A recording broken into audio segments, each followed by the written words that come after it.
Živijo, sva Monika in Katarina Malgaj in sva prokuristki podjetij Avtohiša Malgaj, Malgaj d.o.o. in Malgaj Leasing d.o.o. Midve sva v bistvu najnega očeta celo življenje spremljale v tej njegovi vlogi v avtomobilističnem svetu. Se igrale v avtomobilskih salonih in delavnicah, ki so bile mehne, kar je mogoče zelo netipično za punce. Potem so bili pa najni starši precej strogi glede tega, kje se bova izobraževali oziroma kaj bova študirali, zato da so nam dali v končni fazi neko širino potem izbora naprej, kar bi radi v življenju počeli. Ampak jaz mislim, da naj je ta družinski posel kljub vsemu, z vsemi spremembami, ki prihajajo, navdušil in izzval, da sva se podala na to pot. Zdaj pa mislim, da za delo v delavnici nobena od naju ni preveč nadarjena. Sva pa hvala Bogu vsaka nadarjena za eno drugo področje. Jaz sem recimo bolj analitična, super s papiri, Katarina je pa bolj komercialno usmerjena, tako da se super na teh vodstvenih položajih na teh dveh področjih dopolnjujeva. Yin yang, se že barvno vidi. Ja. Jaz sem začela delati, ker sem bila res mlada. Začela sem delati zares delati, pustimo tiste, ki smo prej tiste nadomestni deli in skladišča in takšne stvari v prodaji.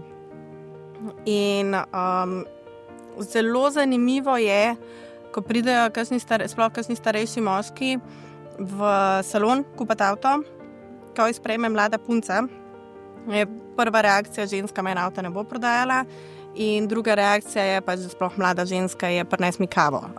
Ta vloga je načeloma mišljena za mlade ženske v podjetjih. Ljudje, ko pridejo k tebi na sestanek, pridejo nepripravljeni, zaradi tega, ker itak pridejo mladi punci, ki je hčerka po poklicu, kar pomeni, da načeloma se itak ni treba pripravljati, zaradi tega, ker pač itak ne bo imela pojma. Ta predispozicija je meni v bistvu v življenju zelo velikokrat pomagala, zaradi tega, ker sem lahko na ta način dosegla pač svoje, ker sem se kljub vsemu 3-krat bolj pripravila na vsak sestanek, na vsako stvar, kakor mogoče nekdo drug, nek drug zaposlen človek. Ni zaradi tega, ker sem imela konstantno strah, da slučajno česa ne bom vedela. In si nisem želela, da bi me kdaj kdo dobil na kakšni levi nogi ali pa da s kakšno situacijo ne bi bila seznanjena. Tako da v startu moram reči, zdaj, ko gledam za nazaj, da je biti ženska v našem biznisu lahko ena taka zelo velika prednost. Mi z Moniko tudi, če danes, ko veva, da se morava s kakšnimi partnerji, strankami, kakorkoli pogovarjati, se dogovoriva, katera bo imela glavno vlogo pri dogovarjanju na podlagi tega, kakšna je nasprotna stran. Monika je malo bolj tako nežna, ženstvena, malo bolj diplomatska, jaz sem pa še vseeno mičkam bolj tako tough. Ampak nama to ful dobro pride zaradi tega, ker lahko v bistvu ne samo to, da imava prednost, ker sva ženske, ampak imava prednost še to, da imava v bistvu dve popolnoma različni ženstveni plati in lahko človeka zelo hitro priprava do tega, da bo naredil tako, ker mi hodila glih zaradi tega, ker pač znava zelo dobro združiti moči. Tako da mislim pa, da je vedno več ženske energije v moškem svetu, v avtomobilističnem svetu prisotne. Tako da se kar balansira počasi, no? A ne? Ja. Jaz mislim, da najtežje zdaj prihaja oziroma je v tem času pri nama konkretno iz dveh razlogov. Prvo, se avtomobilska industrija trenutno zelo spreminja, navade potrošnikov se spreminjajo, kupna moč se spreminja, ne vemo, bomo elektriko ali bomo takšna vozila, bomo kitajska vozila, bomo evropska vozila. Istočasno se je pri nas to poklopilo z odhodom najnega očeta iz podjetja in prevzemom, razdelitvijo njegovih obveznosti, različnih načinov vodenja, ki jih imava tudi midve in on v končni fazi.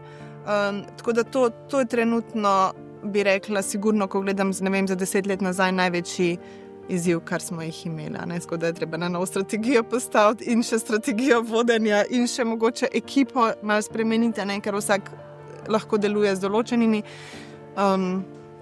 Ampak jaz sem prepričana, da bomo letos pa naslednje leto we've got this super speljale. Iz teorije gremo v bistvu v neko prakso, ki je lahko V bistvu je zelo velik izziv, ker ti nekaj, kar si se pogovarjal dolga leta, kaj boš naredil, kako boš spelo, pa kad dejansko se pojavi nek trenutek, ki moraš to v prakso spraviti, to dejansko daleč, po mojem, največji izziv, ki smo ga kadarkoli imeli. No. Tako dosežko, da sem najbolj ponosna, je, da so mi člani gospodarske zbornice Zasavja v bistvu priznali zaupanje, da sem postala predsednica Zasavske gospodarske zbornice, kar se jemljem zelo veliko čast in sem to sprejela zelo veliko odgovornostjo, kar pomeni, da nekaj pa že vem v tem svetu. Drugače pa tudi sicer, da nama vsi naši zaposleni, ki jih imamo kot družino, zaupajo in se na naj obrnejo, kadar karkoli potrebujejo ali pa kadar jih kaj teži. To jaz mislim, da je zelo pomembno, da pridejo direktno k tebi, ne da se potem za kakšnimi vrati kaj kuha. A mogoče pa še Katarina?